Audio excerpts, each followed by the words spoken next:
Hey, Doc, can you come and look at this right quick? Tell me, does it look like it's recording? I know You very got to come look. You got to come look. Yeah. I know very little. Just tell me, does it look like it's recording? It should say recording. Don't touch anything because you'll change the screen. No, it doesn't say recording. Well, yesterday it said built-in mic is on. Yeah, not that. Do you see something saying labels? No Don't see any labels. label. No labels? Yeah. No titles? No. السلام عليكم. Waalaikumsalam. Kif hal? You know this thing? Yeah, it's it. If you didn't see labels, that means it's recording. Doesn't say labels on there. Like I have to put a label. No, don't touch it. Oh, no. Okay. Because as long as it doesn't say labels or titles. I think it's going now, actually. Yeah, it's going. You see numbers changing, like a count?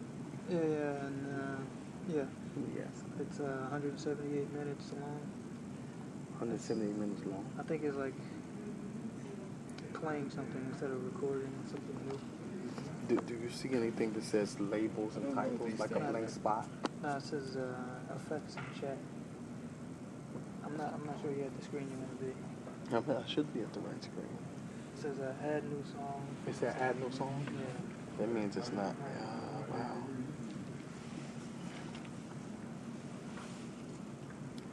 And the screen is not the long one. The screen is like this way. This one. Yeah, that's the screen. Right under your thumb here is effects. But it says add new song. Yeah, add new song over here in the middle. Yeah. It's something blank there, or? Yeah, it just says add new song, and above it is the recording circle with the stop button, and something's playing right now. Yeah, it's recording. That's when it's recording. Cash. Nah. The whole doors is locked inside there, so there's half the keys for the doors, inshallah. لا بأس دخل خير شيخ. So you give me the mic, inshallah.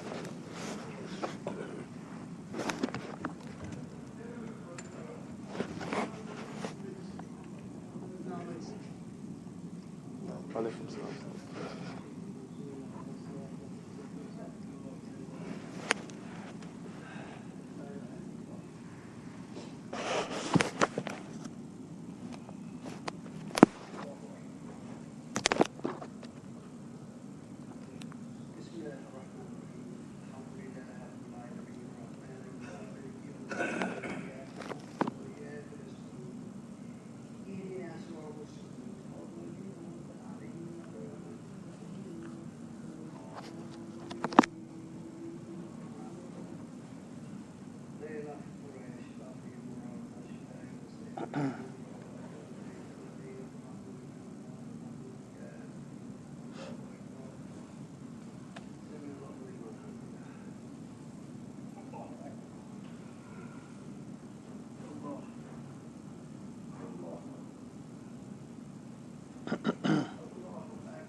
Look at this one time. Do you see where it says cancel?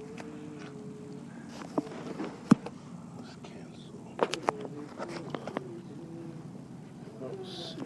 Cancel. You see it here? It says add some songs. Add new song. On. There's the green light down there flashing. It's flashing? Yes. That means it's recording. It's picking up like a motion detector? Yes. That means it's recording.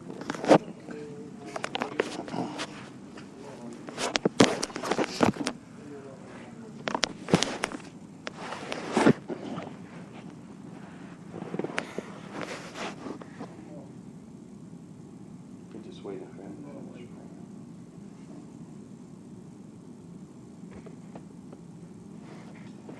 And can you look at the clock? It's around 9 o'clock now. It's right? 8:55. Can you let me know when it's a quarter to 10? Quarter to 10. No.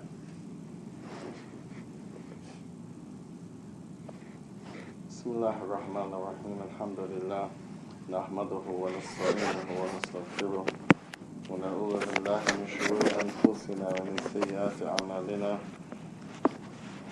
من يهده الله فلا مضل له ومن يضلل فلا هادي له وأشهد أن لا إله إلا الله وحده لا شريك له وأشهد أن محمدا عبده ورسوله يا أيها الذين آمنوا اتقوا الله حق تقاته ولا تموتن إلا وأنتم مسلمون يا أيها الناس اتقوا ربكم الذي خلقكم من نفس واحدة وخلق منها زوجها وبث منهما رجالا كثيرا ونساء واتقوا الله الذي تساءلون به والأرحام إن الله كان عليكم رقيبا يا أيها الذين آمنوا اتقوا الله وقولوا قولا سديدا يصلح لكم أعمالكم ويغفر لكم ذنوبكم ومن يطع الله ورسوله فقد فاز فوزا عظيما ثم ما بعد فإن أصدق الحديث كتاب الله تبارك وتعالى وخير هدي محمد صلى الله عليه وسلم وشر الأمور محدثاتها وكل محدثة بدعة وبعد. Tonight, inshallah, tabarak wa ta'ala, we want to start from the famous book of Imam Abdul Ghani al-Maqdisi, ummdatul-akham. Al-umda, naam, al-ahkam. Ummdatul-akham. Umda means the things that are foundational, or they are like pillars. And ahkam is the knowledge of the evidence that goes along with various things in the religion. So ummdatul-akham means the things that the rulings and the different things in the religion are based upon, such as what is a wajib, what is a binding or obligation upon a person, or what is mustahab, what is recommended, or what is makruha, what is detested, what is haram, what is prohibited, and then that which is mubah. If you do it, it's okay. If you leave it, it's okay. So this is what is called ahkam of the religion, and thus the book ummdatul-akham brings subject matters, and it brings the evidence, and it helps the Muslims to understand how to apply the various things from the deen, the religion of Islam.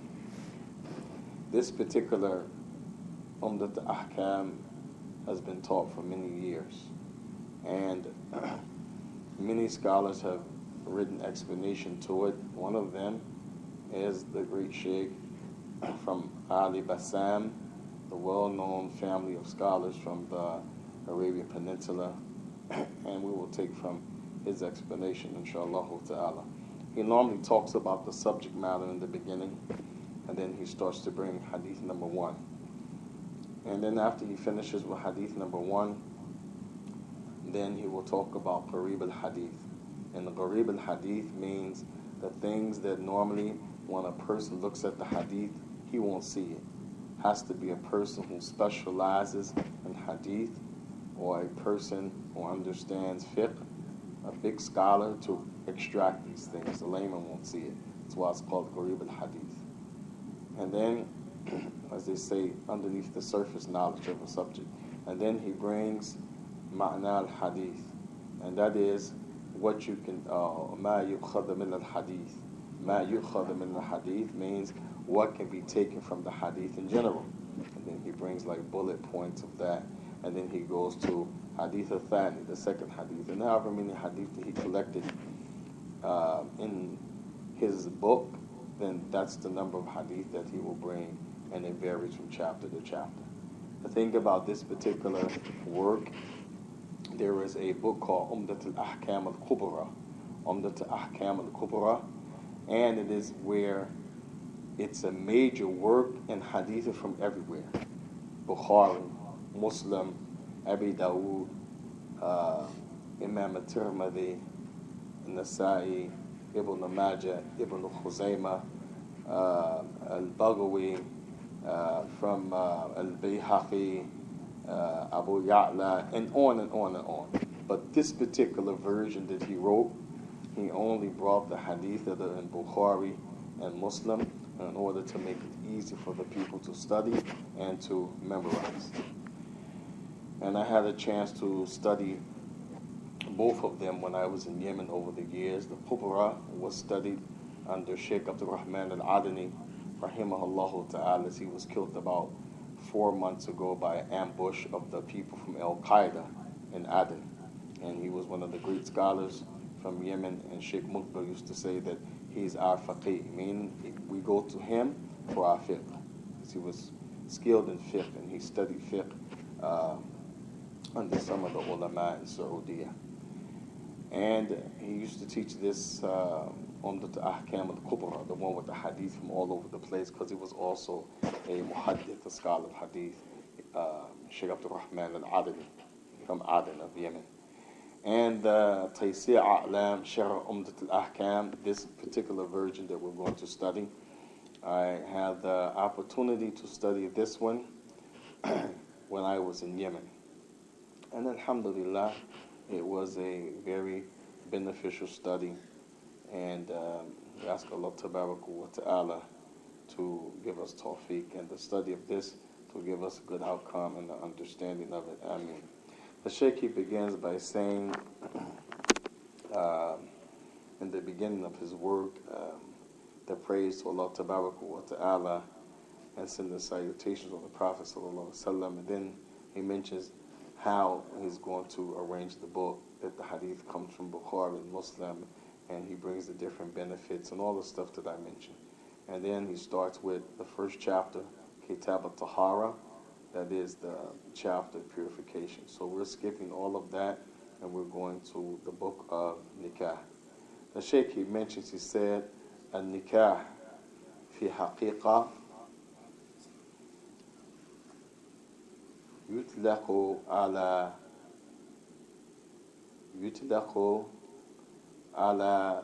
الوطء ويطلق على العقد. يطلق على الوطء ويطلق على العقد. The Sheikh's first statement, he said, Al-Nikah fi haqiqa, meaning the real reality of the word is that the word, it is applied to the issue of sexual relations. So the word nikah, it means at times sexual relations. And it is also used to describe the contract of marriage. This is the first thing that the Shaykh highlights, that the word nikah yutlaqu ala al-wat'i wa yutlaqu ala al-aqdi. That the word nikah, it carries both meanings. Relations between the spouses sexually and the contract that allows that relationship. The Shaykh goes on and he says, يطلق على الوطء ويطلق على العقد وكل ورد في القرآن والسنة. He said in both of these meanings you can find them in the book of Allah and the sunnah of his messenger sallallahu alayhi wasallam. He says, أما في القرآن. He said, as for in the Quran, as it relates to the meaning being sexual relations, Allah Tabaraka wa Ta'ala said, وَأَنْكِحْ أَيْمَانَ مِنْكُمْ, and marry the orphans from amongst you. He said here, the word nikah means intercourse. Nah means intercourse. He said, and then Allah Tabaraka wa Ta'ala, he said in his book, meaning the marriage contract, when he said, subhanahu wa ta'ala, فَانْكِحُوا مَا طَابَ لَكُم مِّنَ النِّسَاءِ, and marry the women of your choice. So the first verse is talking about relations.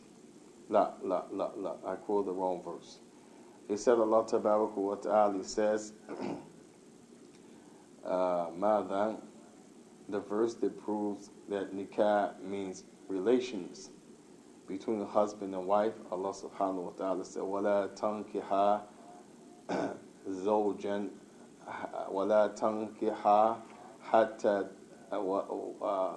وَلَا تُحِلَّ لَهُ حَتَّى تَنْكِحَا زَوْجًا غَيْرَهُ. He said this verse in Surah Al-Baqarah means sexual relations, because Allah said it is not okay, it is not allowed for the man that was previously married to the lady and divorced her 3 separate times and the iddah expired. That lady cannot be that man's wife anymore. And so Allah subhanahu wa ta'ala said concerning this in Surah Al-Baqarah, وَلَا يُحِلَّ لَهُ وَلَا يُحِلَّ لَهُ, meaning to be married to that lady. لَا يُحِلُّ means it is not halal for him to be with that lady. حَتَّى تَنْكِحَا, until she marries زَوْجًا غَيْرَهُ. But here tankiha means the contract of marriage, and she and the man consummate the marriage. As the hadith of the Prophet ﷺ, when he said to the lady, not until you taste the usayla, which is the origin of the words from asal, honey. The Prophet described it usayla, meaning until you taste the until you experience the sexual relation with one another, you cannot go back to your previous husband. In this case, it's talking about a husband, the lady going back. Because a lady was married to her husband, he divorced her 3 times. And then she went and got married again, but she didn't consummate the marriage. So she went to the Prophet ﷺ asking if she can go back to her previous husband, which his name was Abu Rafi'. And she loved him very much, and he loved her too. So the Prophet said, no, not until you and the husband that you have now, meaning the new husband, as in the verse in Surah Al-Baqarah, until you have relations with one another. And then if it doesn't work out, or he decides to just divorce you, then you're free to go back to that previous husband who divorced you 3 separate times. And this is the meaning of nikah when it comes to the meaning of sexual relations, as Allah subhanahu wa ta'ala said in Surah Al-Baqarah, وَلَا يُحِلَّ لَهُ حَتَّى تَنْكِحَ زَوْجًا غَيْرَهُ. And it is not okay for him to have that lady until she marries another man, meaning has relations with the man with the contract. So nikah here, in this verse, it means intercourse. And Allah tabaraka wa ta'ala, the Shaykh, says it also means the aqd. Aqd meaning contract. And we'll talk a little bit about contract in a minute. Allah tabaraka wa ta'ala said, فَانْكِحُوا مَا طَابَ لَكُم مِّنَ النِّسَاءِ مَثْنَى وَثُلَاثَ وَرُبَاعَ. And marry the women of your choices. So here, the word nikah means the contract of marriage. He said, and Allah tabaraka wa ta'ala also mentioned the issue when he said, وَلَا تَعْدُلُوهُنَّ أَن يَنْكِحْ أَزْوَاجَهُنَّ إِذَا تَرَاضَوْا بَيْنَهُمْ بِالْمَعْرُوفِ. And do not prevent those ladies from going back to their husband. And this is when the man divorced the lady once or twice. When the man divorced the lady once or twice, they can get back together if they want. This is not like the first verse where Allah said until she marries or until she has married another man and they have consummated. That's when a man has divorced the lady and the iddah has not ran out. He's taken her back. He's divorced the lady.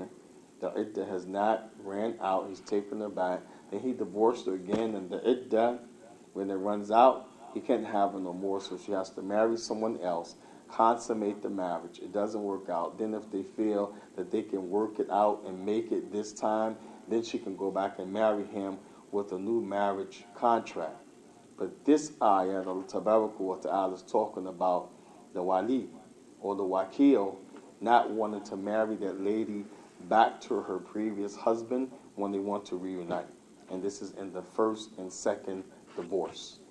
So the Shaykh used these verses to show that the word nikah, it is dispatched and used to mean two things. One, al-wata'i, meaning the sexual relations between a man and a woman. And he brought the evidence to prove that from the Quran.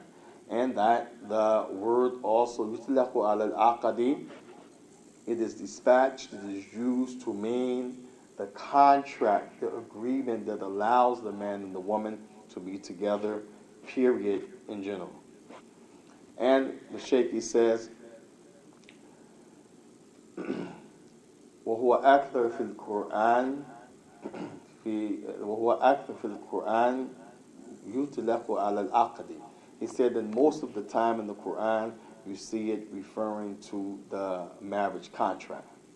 When the word nikah is mentioned most of the time in the Quran, it means the marriage contract. It said, أما في السنة, as far as the sunnah, فقال النبي صلى الله عليه وسلم في حديث يا معشر الشباب من استطاع منكم والباء فليتزوج. Where the Prophet ﷺ, he said, "O you group of young men, O you group of young men." And we won't do explanation because the Shaykh is going to come back, mention each hadith, and then he's going to explain. So the statement the Shaykh is using here, the hadith of the Prophet, said, "O you group of young men."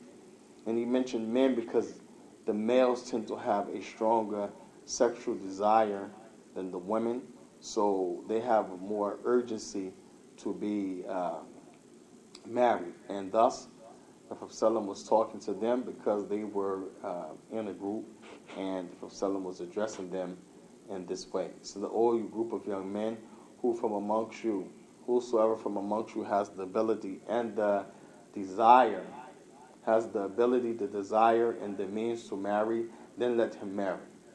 So the Shaykh, he brought that hadith from the Sunnah to show that here he's talking about the Prophet ﷺ, the contract of marriage.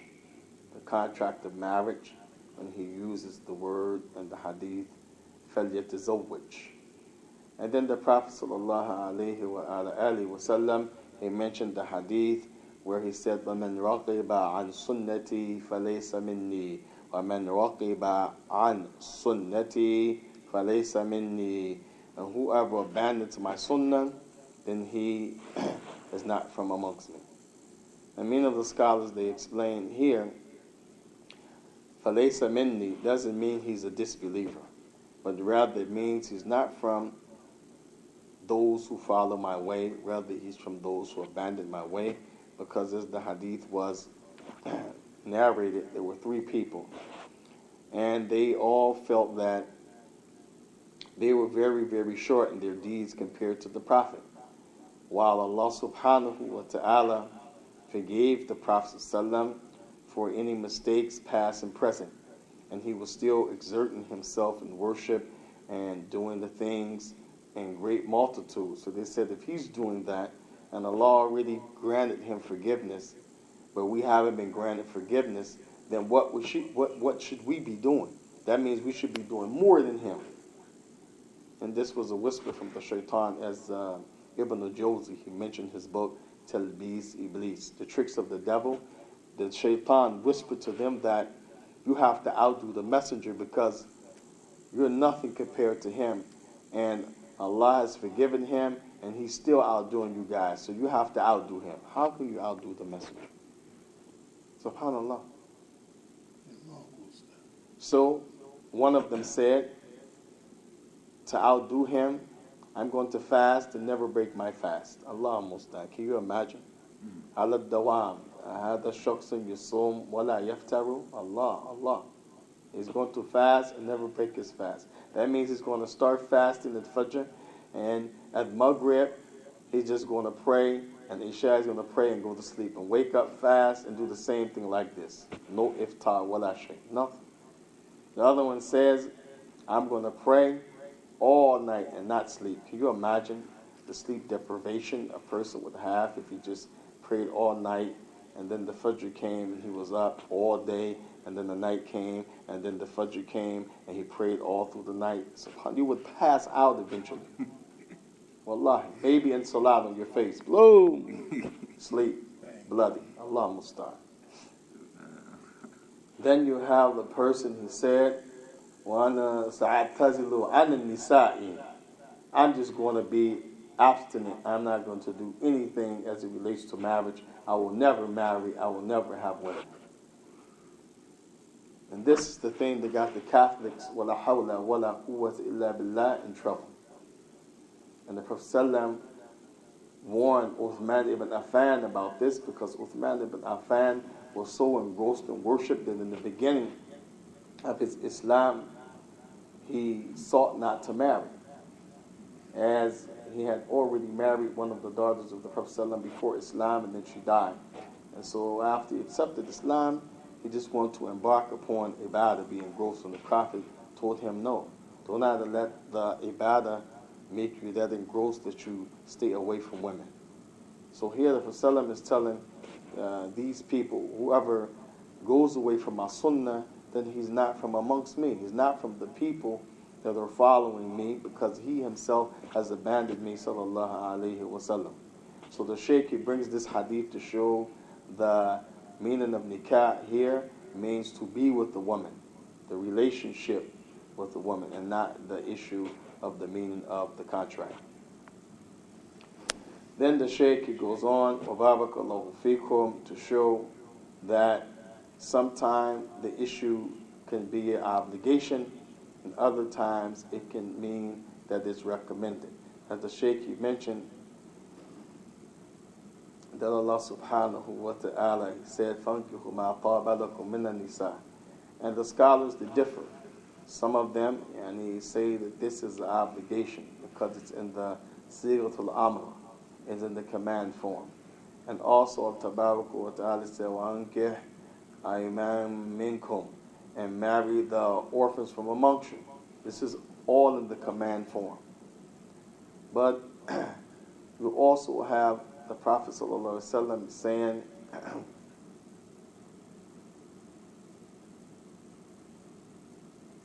تنكح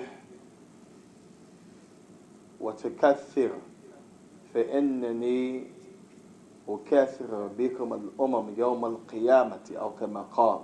The Prophet said, I encourage you to marry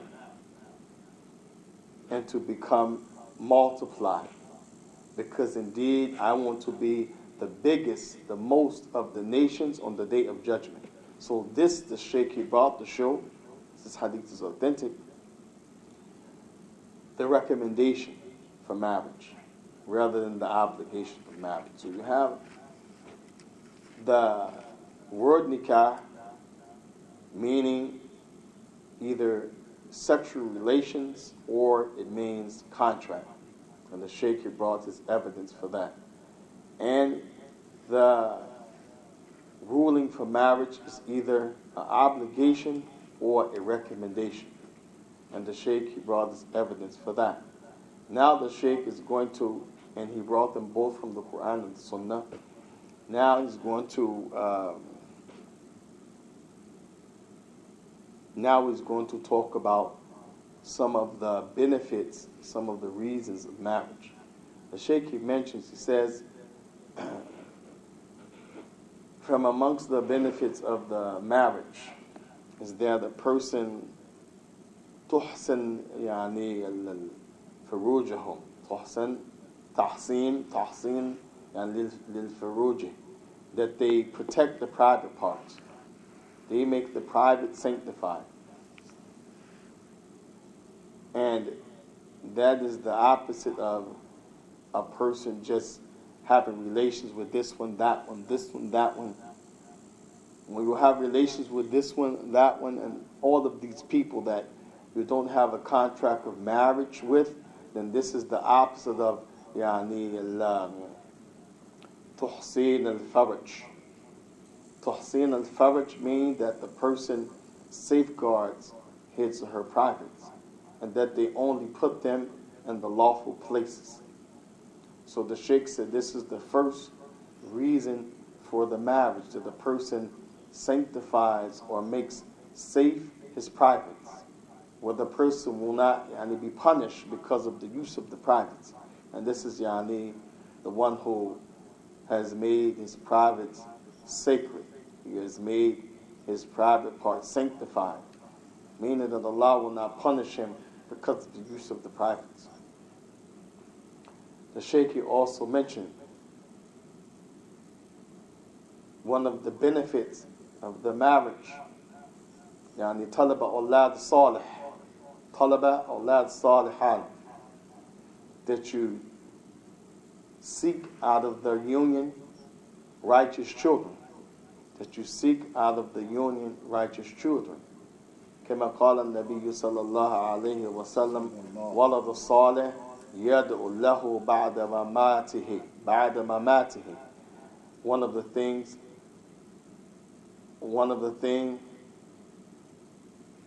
that you will benefit after you die is the righteous child that's left behind that will make supplication for you.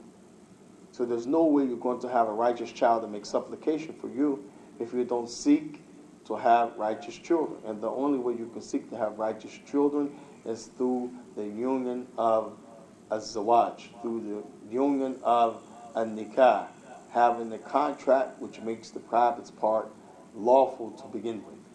Now, from the reasons of marriage, the Shaykh mentions يعني التعامل بين الزوجين. نعم التعامل بين الزوجين.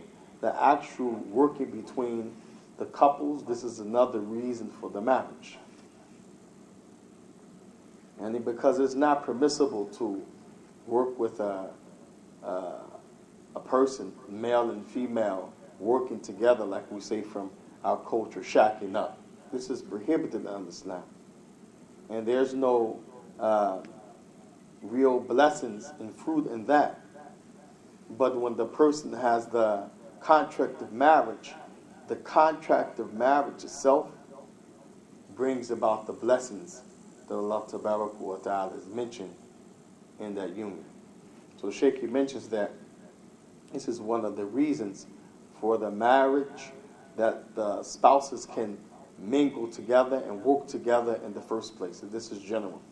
The other meaning, he mentioned to have the relations sexually. This is another reason and another benefit for marriage.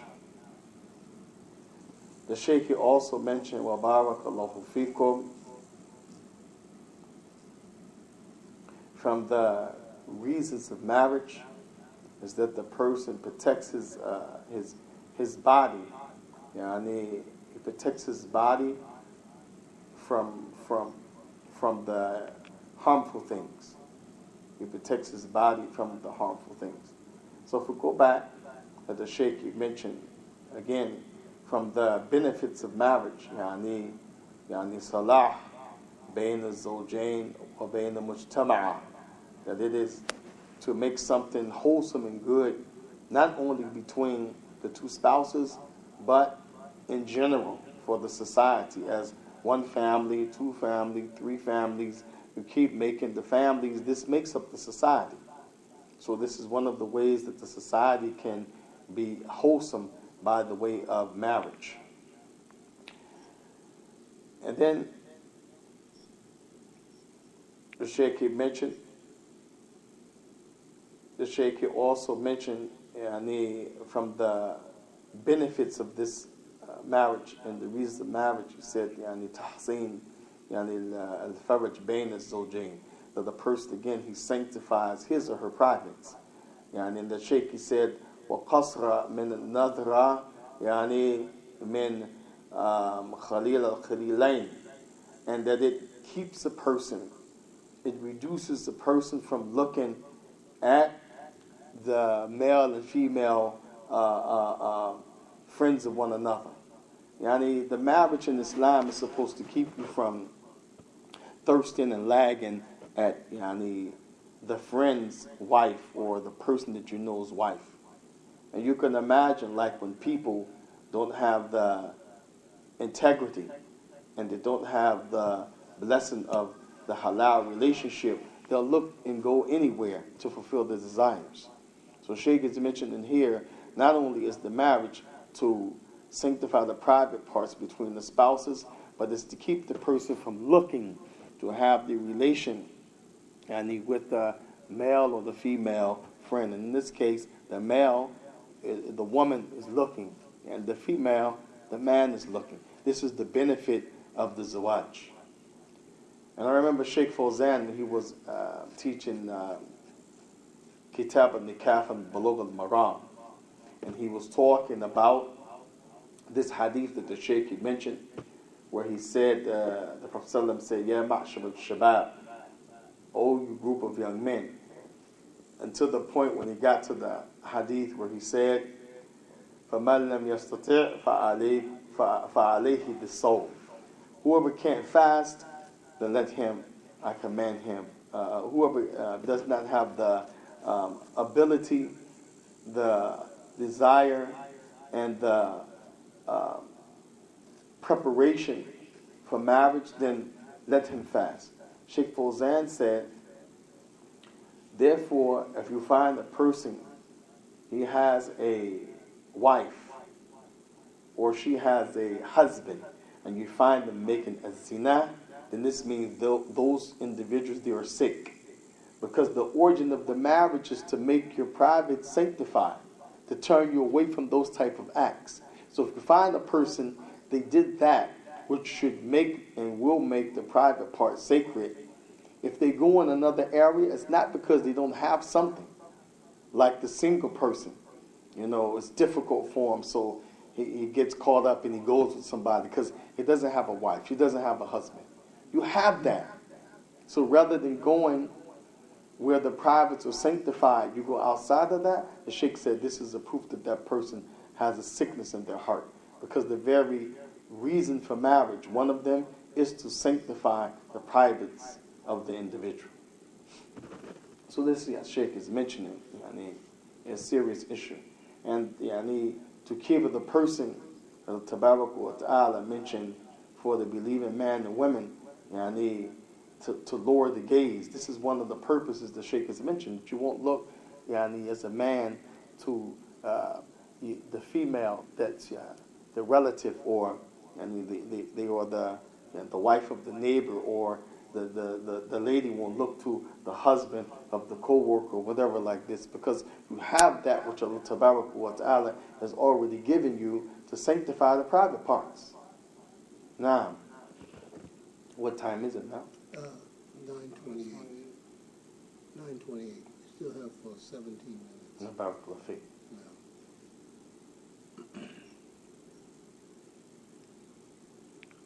The Sheikh also, we said, as the Prophet mentioned, from the benefits of the marriage, لِتُخْفِيَ الْأُمَّةِ, to make the ummah big. And this in itself, barakallahu feekum, shows the reality of Allah subhanahu wa ta'ala being ar-Razzaq. He's the one who gives. He is ar-Razzaq, al-Qudwatul Mateen. Because we've been taught in today's world, girl, why you having all them babies? Or you live in some places where they do population control. They only allow you one child, and that's it. You have to get your tubes cut. Not tied, cut. Because if you get them tied, you can always reverse them and have more children. But if you get them severed, that's it. But here, from Revelation, he's mentioning to marry, so that the ummah can be big. And did not he know that the time will come where things will be more expensive and people will get the nafis for dunya, they will compete in worldly gain and so forth? Yeah. But they didn't make him say a clause or an exception. No, he said so that the ummah can be big. And this is the reality that Allah Tabarak wa Ta'ala has already written for everyone that risk. Strangely as it seems, it's already written. And this is one of the reasons the Prophet said for marriage, to make the ummah big, to make the Muslims more than the other people, the other nations, the Jews and the Christians. Now,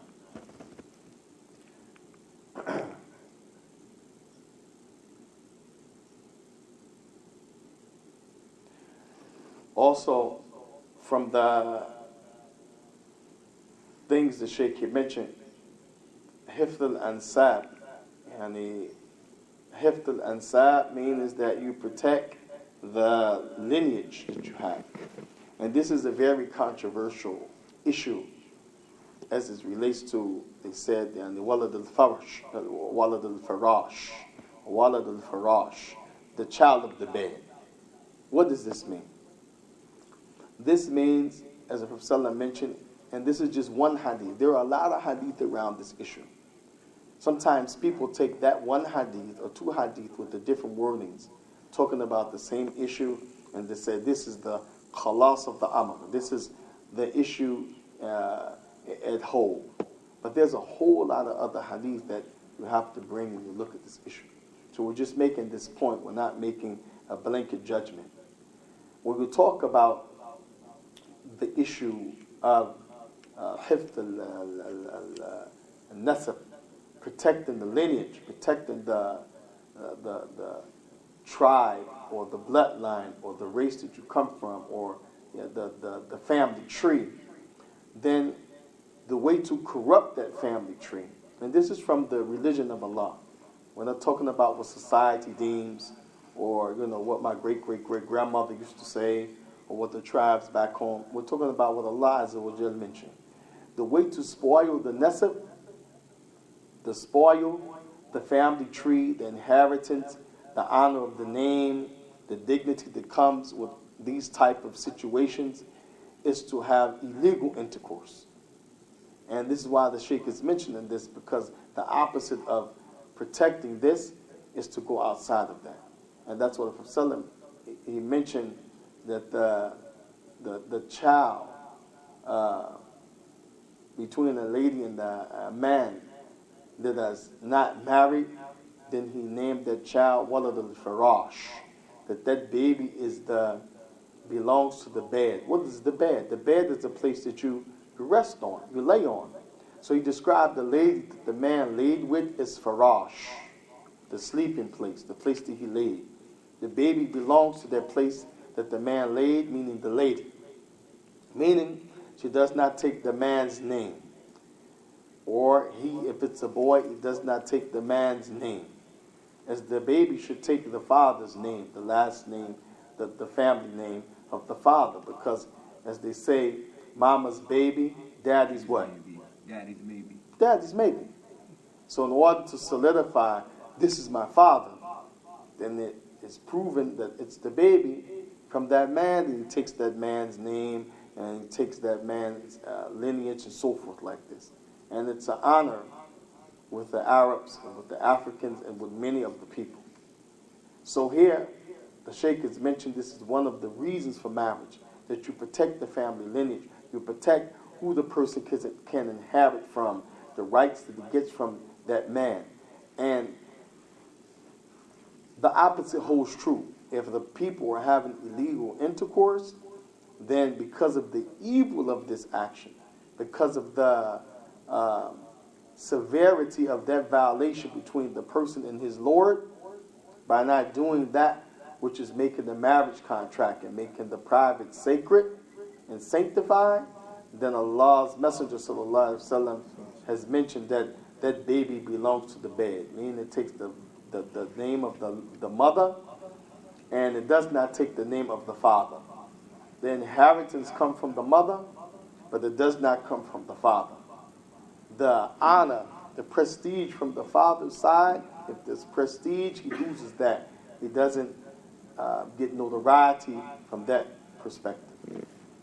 And this is showing the evil of going outside of the nikah, meaning the marriage contract. We should add, we asked some of the scholars of our time about the likes of these issues in both Saudi, Yemen, Egypt. And we explained to them that people are seemingly taking advantage of this hadith because they said that the Prophet said the baby belongs to the bed. So consequently, you find, a'udhu billah, from amongst the Muslims, and this is not just from African Americans, by the way. That stereotype we must clean right now, like we clean the glass window with Windex. This is from a general perspective. You will find people from Pakistan, people from Bangladesh, people from Saudi, people from Kenya, people from Egypt, people from Yemen, from any walk of life where the Muslims exist, Bosnia. You'll find people caught up. This is a human issue. Has nothing to do with where you come from. Were you born in the religion or not? Were you a convert or a revert? Nah. This is a general issue. You will find that people are having relations with people that are not their spouses. They create something. They bring something to this life, and they go back with the wife. And they remain in the halal while they dip and dab. And while they're dipping and dabbing, meaning having these extra curriculum relationships, babies come about, and the man, he says, well, I don't have to take care of that baby. Because the Prophet said that baby is the baby of the lady, the baby of the farash. We asked some of the scholars about this. They said, yes, the statement of the Prophet ﷺ is true. The baby takes the lineage of that lady. The baby does not take the lineage of the man. It takes the name of the lady, not the name of the man. Doesn't have the connection and the rights that the man normally has to give that child. They said, but because that man brought that baby in this life, he still has to take care of that baby financially. And he still must have a relationship with that baby. Although the baby doesn't get the rights of that man, the name of that man, and it's known that, it was out of wedlock, still, he brought the baby in. There's some type of responsibility for him monetarily. And that he should teach that child. And if that child was to accept Islam, then alhamdulillah. But he's not totally off the hook.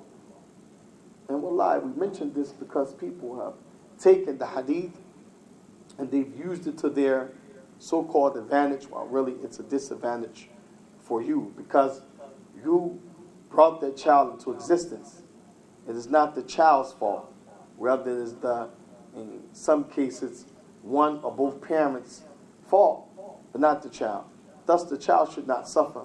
As many of the scholars said, you have to take care of that child, at least financially, do something by that child, even though that child is a child of the bed. What time? 9:38. Any questions? Yes, I got a question. Okay. Brother Nasser. Yes. How do you spell farash? Harash in Arabic, I won't tell you because you won't be able to write it yet. In the future you will, inshallah, as a student of Arabic. But Farash would be the English equivalent F-A-R, and I would spell it with the A, W-S-H, Farash. That's my own phonetics to give you the sound. And it means the place where you lay. The bed, a pallet, all of them have that meaning. Somewhere where you lay.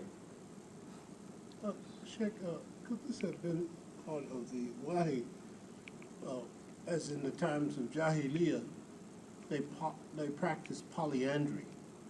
A woman would invite numerous men to her, and they will then, once she is delivered, she will invite those men back according to her memory, and they will cast arrows or something to decide which one would be the one who was to be responsible for the child. Was not that the way in Jahiliyyah, in the time of the Rasulullah sallallahu alaihi wasallam? It's called polyandry. Not from amongst the Arabs. We don't know this to be the case, and I don't know everything, but what we know from the people of the Arabs before Islam, they used to do what's called mut'ah, which means you have a relationship with a person with no commitment, just no appointed time, whatever. Basically, you just have relations, and everybody goes their separate ways. The lady has no rights from you. If she gets pregnant, she's just pregnant. You don't have to take care of her. You don't have to have a place for her. You don't have to feed her, no clothing or nothing. These other things you talk about, they may have existed, but what's commonly known before the appearance of Islam and the Prophet Muhammad being ordained as prophet, this is what they used to do, and Allah knows best. They also used to swap daughters. It's called an shigar. Naam, shigar, meaning I'll marry my daughter to you if you marry me your daughter. And you don't give any type of marriage gift, or the daughter doesn't agree. As these are part of the conditions of marriage. The lady has to get a gift of that which she requests. She has to agree. She can't be forced. But in this case, you don't give anything. You just swap daughters. So the whole relation is based on you give me your daughter and I give you my daughter. And this was before Islam. And Allah Subhanahu prohibited this in Islam. But as far as this you just mentioned, maybe it was a custom of some of those people, and Allah knows best.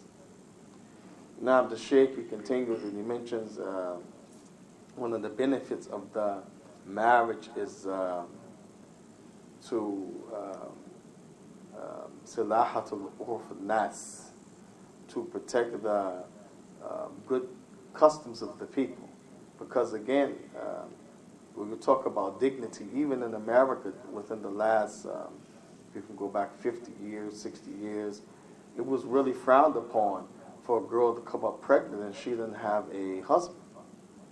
Yeah, really frowned upon in the cities, in the countries, definitely in the countrysides. Yeah, you see.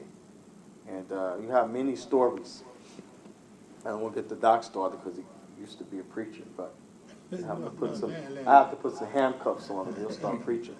Give us a story, which is a good story.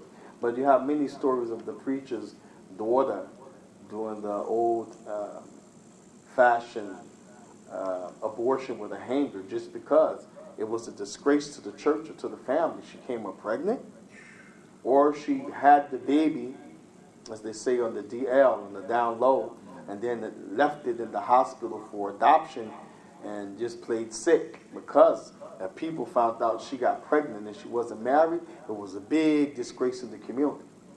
So the Sheikh is talking about salahatul urf, yani fi nasab al urf bain al-nas. Urf is the good things known amongst the people. And wallahi, this is why it's important when you talk about al-waqi', fiqh al-waqi', understand the state of current affairs and understanding the different ways that people live in their societies. And the African and Arab and even in the Indian culture, they don't have something called common law marriage. But in America we do. You'll find a lady with a man for 15 to 20 years and she will say, I've been with this man faithfully. I've never been with any other man. But they're not married. Islamically, that's not called I've been with him faithfully. It's called a zina, illegal intercourse. But in our culture, which is from the urf, the good custom of this land, is that you've been with one man, you have a bunch of babies by him, he doesn't sleep around, you don't sleep around, and you could say faithfully, I've been with this man for 17 years. And people, they honor that and say, wow, that's awesome. You guys are really married. And that's where they get the term common law marriage. Meaning it's from the urf of the people. If you're with somebody that long and you're a family and you became known as a family, then the ruling is as if you're married. Amongst the people, not amongst the Ahkaam, the state or the government. So Sheikh is saying that the marriage in Islam is to protect that too, so that you don't become disgraced amongst the people. Now, Sheikh, does the muta remain the differentiation between the Ahlul-Sunnah and the Ahlul-Bayt? Shia.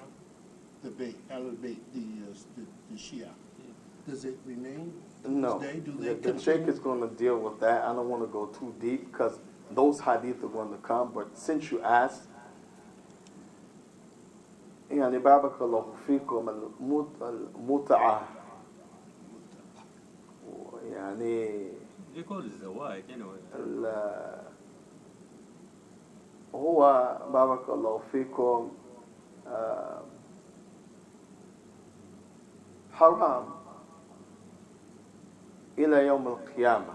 So the day of judgment is prohibited. And what is mut'ah? Again, mut'ah is when a man gets a lady and he says, I want to marry you. Okay, they do a contract, but he says for an appointed time. You know what I mean? For example, a person comes to Durham, he's going to be here for 2 months working. He comes to the masjid, he said, I need to marry a lady. Brother Sulaiman has some wardens. Brother Nasir has wardens. Says, see Sulaiman and Brother Nasir. They go and say, okay, what's your name? They do the background check. Okay, you're Muslim, you pray. You have good references, give them to me to check. He has good references, okay. But I only want to marry you, sister so-and-so, just for the term that I'm going to be in Durham. Then when I leave, I divorce you before I leave. This is mut'ah. And the ulama, they mentioned this is haram. Rather, if a person married a lady with no term of marriage, and then he just decided, after my 6 months here, I'm going back home, and he just divorces her, then this is not mut'ah, because you can marry a lady and divorce her without any reason. But if you make the stipulation, I marry you for this amount of time, and when this time is up, I divorce you, then this is what's called mut'ah. And the difference between the two, the Shaykh Islam Taymiyyah, he mentioned that the latter is permissible, that you marry a lady just flat out. But you in your mind know, after 6 months, I'm going back to Milwaukee. Then in 6 months, you divorce her. But you didn't marry her saying, I'm marrying you for 6 months. And at the end of these 6 months, the marriage is nullified. She doesn't have any clue about that. Shaykh Islam Taymiyyah said the latter one is permissible. Why? Because you didn't marry her for an appointed term, which is haram.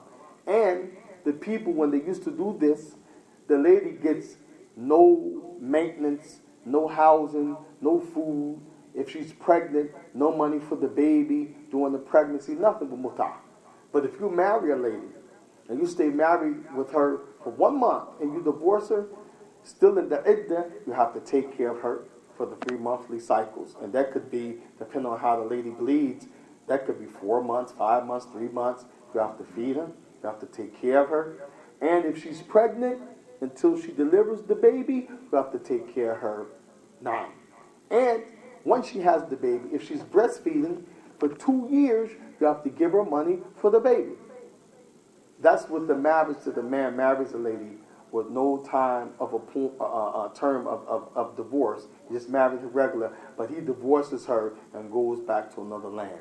Whereas mut'ah, you just have your fun with the lady, and when the term is up, you roll out. So this one is prohibited. And Ali ibn Abi Talib, which is the 4th Khalifa, radiyallahu ta'ala anhu. 4th Khalifa meaning after the Prophet died, he was the 4th one to lead the Muslims, and he's from the lineage of the Prophet named Ali. He allowed this. And some scholars say this was during the Battle of Khaybar. Ghazwatul Khaybar. Khaybar, the name of a place where they went to fight, so it's known as the Battle of Khaybar. Like if people came to fight in Durham, they say the Battle of Durham. People went to fight in New York, they said the Battle of New York. Khaybar, the Battle of Khaybar. That's the place they meant to fight, to duke it out, to settle their affair. Ali allowed people to marry during that time. But Abdullah ibn Abbas, it's narrated that he told Ali, don't you know that the Prophet prohibited this type of marriage? And he added into the Day of Judgment to emphasize that you can never do it. But Ali, some of the scholars of Hadith said, it never reached him, so he didn't know. So some people, like the Shia that you're asking about, they try to use this as kullu deen indahum Ali ibn Abi Talib. Their whole deen is Ali. لا يعرفوا شيء من دين ولا يعرفوا علي ولا يعرفوا أبو بكر ولا عمر ولا عثمان ولا شيء. And they really don't know the deen of Ali. They just attribute everything to Ali as a scapegoat. They don't know the deen of Abu Bakr, nor Umar, nor Uthman. Everything is Ali, Ali, Ali. So they ride on that to satisfy their desires, and they say Ali, Ali. But really Ali, he did not know. And once he was informed by Ibn Abbas, there are reports that he himself changed it and outlawed muta'ah during his leadership. And we'll stop here as the time is up. Wa sallallahu wa sallam wa barak ala rasulih al-kareem wa ala alihi wa ashabihi wa sallama tasliman kathira. And the last point that we stop at is the issue of making the urf of the people, the customs of the people, keeping them pure. This is one of the reasons for marriage, inshallah. Any questions? So you said Ali allowed mud'ah? Yes, but the scholars, they mentioned that he didn't know that the Prophet had outlawed it, and when Ali allowed this, it was during his time, but he didn't know that the Prophet, during the battle of Khaybar, said that it was haram. During the battle of Khaybar, during the Prophet's time, during that battle, the Prophet prohibited muta'ah indefinitely. Prior to that, the Prophet allowed it in the beginning of Islam because the people were new to traveling and being away from their families, and the Prophet didn't want them to have a great trial upon themselves. So the Prophet allowed it. Even though it was custom before Islam, he allowed it because of necessity. And the people were new in Islam. They weren't going to listen anyway. They had been doing it for all of these years. Now you mean to tell me we're like weeks, months away from our families and we can't do it? So out of the wisdom of knowing the people and their situation, and they were spanking brand new in Islam, the Prophet allowed it. After the people started to gain some strong belief, strong conviction, strong ability to control themselves, started to learn, then the Prophet said it's prohibited. Because now they know better, they can control it, and this was not out of necessity at this point. So the Prophet prohibited it for good during the battle of Khaybar. I may have said Ali, I meant to say the Prophet prohibited during the battle of Khaybar. And then Ali did not know it, and during his leadership, of course the Prophet was dead, he allowed it. And Ibn Abbas said to him, don't you know the Prophet outlawed this, made this prohibited, he outlawed this on the day of Khaybar, and Ali had no knowledge of that. Thus he changed it when the knowledge came to him. So if you make some mistake or you do something wrong, no problem, even though it be something religiously. But when the knowledge comes to you, then this is a problem if you continue.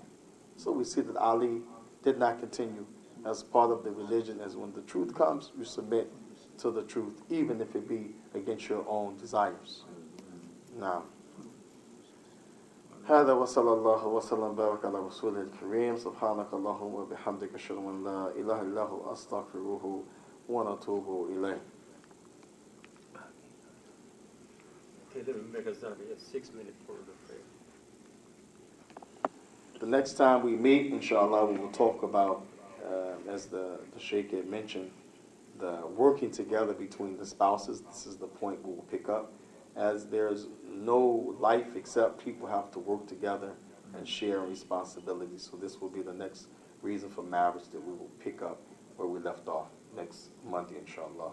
Barakallahu feekum. May Allah bless you for your attendance, and may Allah increase us all in knowledge and understanding. Jazakumullah khair. Assalamualaikum, brother. Catch Holly. Bro. Let me make us done. The word for Power off. Power iPad shutting down.